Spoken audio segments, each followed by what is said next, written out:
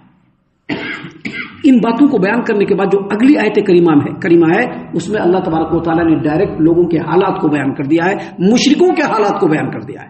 مشرکوں کے حالات کو اللہ نے کیسے بیان کیا؟ اللہ نے فرمایا بل اتبع الذین ظلموا اهواءهم بغیر علم فمن یہدی من اضل اللہ وما لهم من ناصرین، بلکہ حقیقت یہ ہے کہ ان ظالموں نے بغیر علم کے اپنے خواہشات کی پیروی کر رکھی ہے، پھر جسے اللہ نے گمراہ کر دیا ہو کون اس کو راہ راست پر لا سکتا ہے اور ان کا کوئی بھی مددگار نہیں ہوگا۔ مطلب یہ ہے کہ ان مشرکوں کو شرک کی قباحت سمجھ میں نہیں آتی ہے، یہ ایسی کوئی بات نہیں، ان کو سب کچھ سمجھ میں آ رہا ہے، ان کو سمجھ میں آ رہا ہے کہ اللہ تبارک و تعالیٰ مالک ہے، سارے مخلوقات ان کے غلام ہیں، لیکن اصل میں کیا ہے کہ جو شرک کا جو دھندا ہے نا، یہ بڑا نفع بخش دھندا ہے۔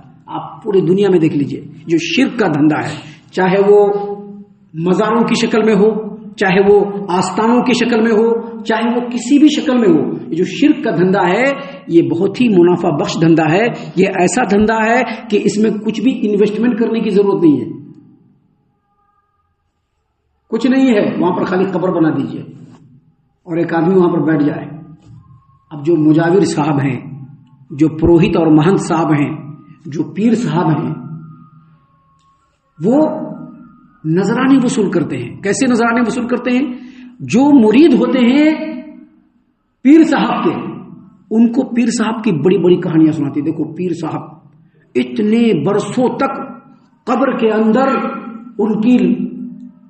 ان کی موتا رکھی رہی اور جب کھول کر کے نکالا گیا تو کفن پہ ایک مٹی بھی نہیں ملا۔ کسی نے دیکھا؟ کوئی نہیں بول سکتا، لیکن پرچار ہے، پورے میں پرچار ہے کہ نہیں؟ پورے میں پرچار ہے۔ فلاں جو پہاڑ پہ جو بابا ہیں، اگر ان کے پاس چلے گئے تو ضرور شرطیہ تم کو اولاد مل کر کے رہے گا، ایگزامینیشن ہے، کوئی بات نہیں، فلاں جگہ پہ چلے جاؤ، وہاں پہ جو بابا ہے ان کے دامن سے وابستہ ہو جاؤ، ضرور 100% کامیابی ملے گی۔ ایسے بزرگوں کے، پیروں کے، ولیوں کی شان گنا گنا کر کے لوگوں کو نذرانے دینے پر مجبور کر دیتے ہیں اور لوگ بھی نذرانہ دینے پر مجبور ہو جاتے ہیں۔ یہ چونکہ دھندا ہے یہ۔ اور پھر یہ بھی کہا جاتا ہے کہ دیکھو اگر فلاں بابا سے تم نے بیعت کر لیا، فلاں پیر صاحب کے اگر تم مرید ہو گئے، ان کے دامن سے تم وابستہ ہو گئے تو دنیا میں بھی کامیابی ملے گی اور آخرت میں بھی اللہ تبارک و تعالیٰ کے ہاں کامیابی مل جائے گی، شفاعت کا وعدہ کیا جاتا ہے۔ خلاصہ کلام یہ ہے کہ جو عابد ہیں، جو عبادت کرنے والے ہیں اور جن کی عبادت کی جا رہی ہے، دونوں ہی مذہب کے نام پر دنیا کمانے کے چکر میں پڑے ہوئے ہیں۔ اسی چیز کو اللہ تبارک و تعالیٰ نے یہاں پر بیان فرمایا ہے، بل اتبع الذین ظلموا اهواءهم بغیر علم، بلکہ ان ظالموں نے بغیر علم کے اپنی خواہشات کی پیروی کی۔ آپ نے مزاروں کو دیکھا ہوگا، بیٹھ کے ہلاتا رہتا ہے نا، اس کو اگر پیسہ نہیں ملے گا تو نہیں ہلائے گا، پیسہ ملتا ہے اس لیے وہ ہلا رہا ہے بیٹھ کر کے، اور لوگ آ کر کے متھا بھی ٹیک رہے ہیں اور لوگ آ کر کے وہاں پر نذرانے بھی دے رہے ہیں، اسی میں سے بٹوارا بھی ہو رہا ہے۔ اگر نہیں ملے تو نہیں، تو شرک کی قباحت سب کچھ معلوم ہے، یہ معلوم ہے کہ اللہ تبارک و تعالیٰ خالق کائنات ہے، قادر مطلق ہے، یہ جانتے ہیں لوگ کہ پورے مخلوقات ان کے غلام ہیں، لیکن اس کے باوجود اللہ کے مخلوق کو ہی اللہ کے برابر میں کیوں لا رہے ہیں؟ کیونکہ وہ لوگ اپنی خواہشات کی پیروی کر رہے ہیں، ان کو چاہیے دنیا چاہیے، ان کو دھن دولت چاہیے، اور یہ جو پیر صاحب کے دربار میں جانے والے اور متھا ٹیکنے والے ہیں ان کو بھی دولت ہی چاہیے، لہذا دونوں ہی جا کر کے دونوں کام کر رہے ہیں۔ اب یہاں پر سوچنے کی بات یہ ہے کہ اللہ نے ان کو ان کے حال پر کیوں چھوڑ رکھا ہے؟ تو اللہ تبارک و تعالیٰ نے ان کو ان کے حال پر اس لیے چھوڑ رکھا ہے کہ اس دنیا میں اللہ نے جن کو بھی بھیجا ہے، جس کو بھی بھیجا ہے، انسانوں میں سبھی کو اللہ نے اختیار دے رکھا ہے، تم جیسی چاہے زندگی گزار دو۔ ابھی ہم لوگ یا ایسے ٹوٹے پھوٹے گناہ گار لوگ پوری کوشش کر کے 5 وقت نماز پڑھ رہے ہیں، اللہ کہیں پر سے بھی رکاوٹ نہیں ڈال رہا ہے، لیکن جو لوگ نماز نہیں پڑھ رہے ہیں، مسجد میں آ ہی نہیں رہے ہیں، کیا اللہ ان کو رکاوٹ ڈال رہا ہے؟ ان کو بھی رکاوٹ نہیں ڈال رہا ہے، وہ اپنے راستے پر چلے جا رہے ہیں، وہ بھی اپنے راستے پر چلے جا رہے ہیں، یہ بھی اپنے راستے پر چلے جا رہے ہیں۔ جو دنیا میں بڑے متقی پرہیزگار ہیں اور گزر رہے ہیں، ان کی بھی زندگی میں اللہ تعالیٰ کوئی رکاوٹ نہیں ڈال رہا ہے، اور جو دنیا کے لوگوں پر ظلم و زیادتی کر رہا ہے اللہ تعالیٰ ان کو بھی رکاوٹ نہیں ڈال رہا. کیوں؟